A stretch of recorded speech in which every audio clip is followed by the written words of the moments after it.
की शुरुआत करते हैं। संसद का बजट सत्र चल रहा है। प्रधानमंत्री नरेंद्र मोदी ने लोकसभा में राष्ट्रपति के अभिभाषण पर धन्यवाद प्रस्ताव का जवाब दिया। इस दौरान उन्होंने प्रमुख विपक्षी दल यानी कि कांग्रेस पर जोरदार तीखे तरीके से हमला बोला। सुनाते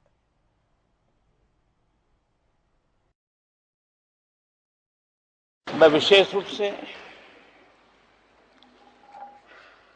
विपक्ष ने जो संकल्प लिया है उसकी सराहना करता हूं। उनके भाषण के एक एक बात से मेरा और देश का विश्वास पक्का हो गया है कि इन्होंने लंबे अरसे तक वहां रहने का संकल्प ले लिया। आप कई दशक तक जैसे यहां बैठे थे वैसे ही कई दशक तक वहां बैठने का आपका संकल्प, और जनता जनार्दन तो ईश्वर का रूप होती है, और आप लोग जिस प्रकार से इन दिनों मेहनत कर रहे हैं, मैं पक्का मानता हूं कि ईश्वर रूपी जनता जनार्दन आपको जरूर आशीर्वाद देगी।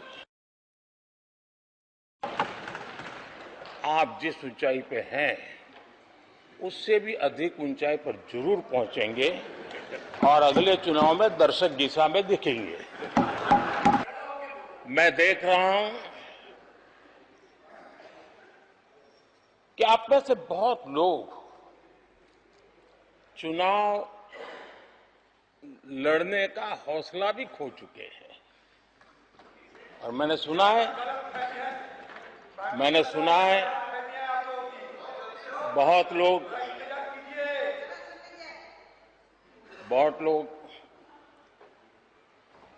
पिछली बार भी सीट बदली, इस बार भी कुछ सीट बदलने की फिराक में हैं, और मैंने सुना है बहुत लोग अब लोकसभा के बजाय राज्यसभा में जाना चाहते हैं। तो स्थितियों का आकलन करके वो अपना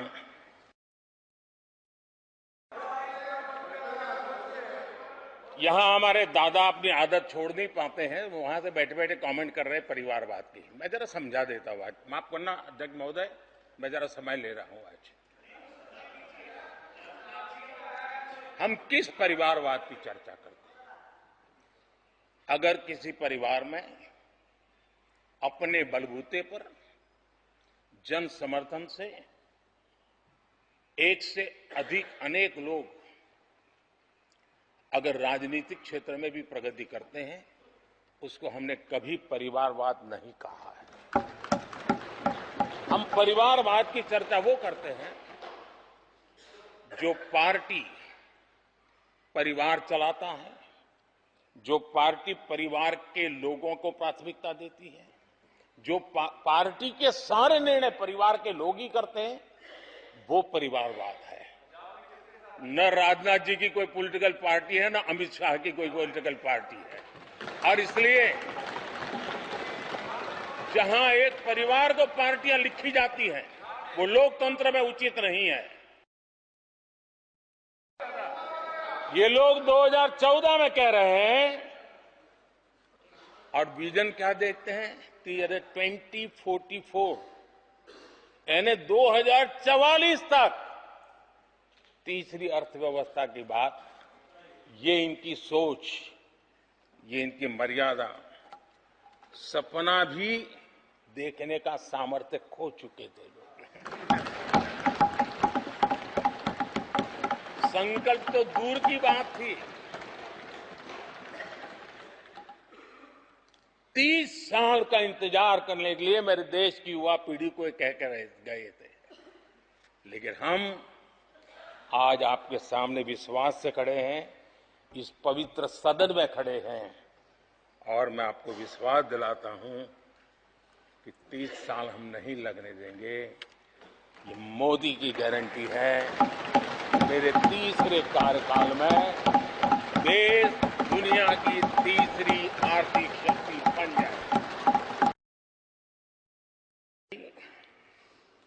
एक कहावत है, हमारे उत्तर प्रदेश में खास ये कहावत कही जाती है, 9 दिन चले 2.5 कोस।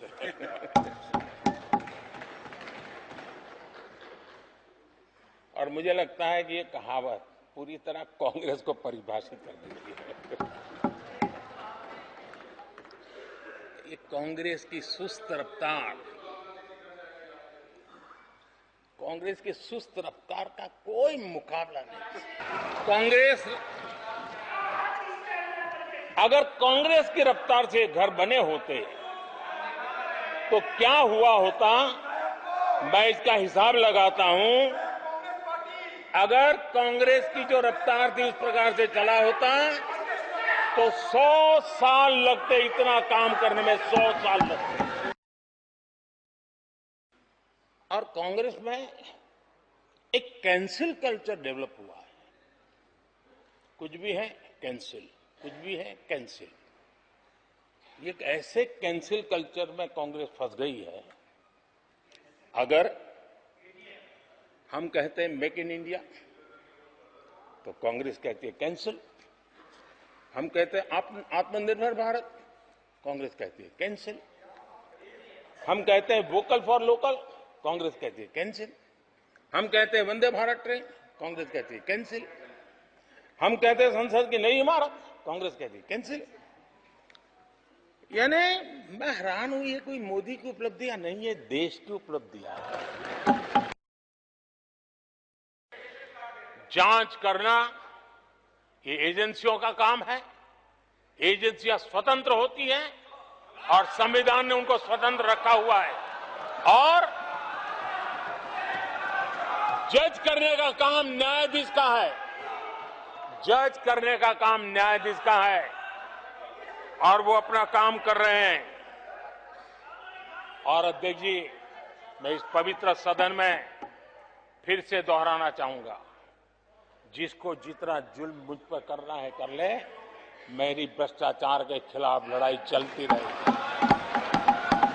जिसने देश को लूटा है उनको लौटाना पड़ेगा। जिन्होंने देश को लूटा है उनको लौटाना पड़ेगा। ये मैं देश को इस सदन की पवित्र जगह से वादा करता हूं।